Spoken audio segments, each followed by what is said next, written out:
Hello guys, Andrew here. Welcome back to Drew Tutorial. And in this video, I'm going to show you how to add a local printer in Windows 11. To do that, click the Windows icon on your keyboard or laptop and simply type in add printer. You will see the search here pop up where it's going to show you some results and just simply choose add a printer or scanner. This is going to open up on your Windows 11 and you can see right here in the upper right this blue button that says add device. Once you click on that, it's going to start to do like a little search. You will see the option where it says add a new device manually. You want to choose that. Now switch to where it says add a local printer or network printer. You click on that, then click on next.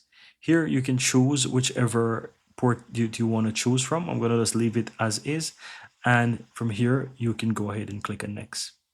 Now, here you will have the option to choose generic printer or manufacturer. As you can see, it gives you, for example, Samsung, it gives you Microsoft, it gives you some generic stuff, and you can scroll down and find. So I'm going to just choose, for example, Samsung here. And let's say I have this black and white printer here. I click on that, and here you can choose to say I have a disk, or you can choose Windows Update, right? Click on next. Then here it's going to have the printer name. You want to go ahead and choose it. And you can even rename the printer if you want to call it something else. It's really up to you. Go ahead and click on next. And then you will see right here that it's going to say, okay, if the printer is going to be something that is going to be sharing or not. So here it says share printer with others. You can say no if you don't want to share it and just click on that option there and click on next. Then it's going to ask to do a print test, but you will see the printer is added successfully.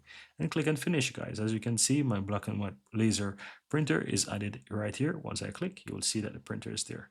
And that's it. Whenever you're going to print anything on your computer, you will just need to switch. So if you have multiple printers, I'm going to show you within my file explorer here. I'm going to just quickly go to my downloads, double click, and try to print something. So here, if I have this document that I want to print, you want to choose printer and switch to that specific printer and go ahead and click print, and you can print using your new printer. And that's it.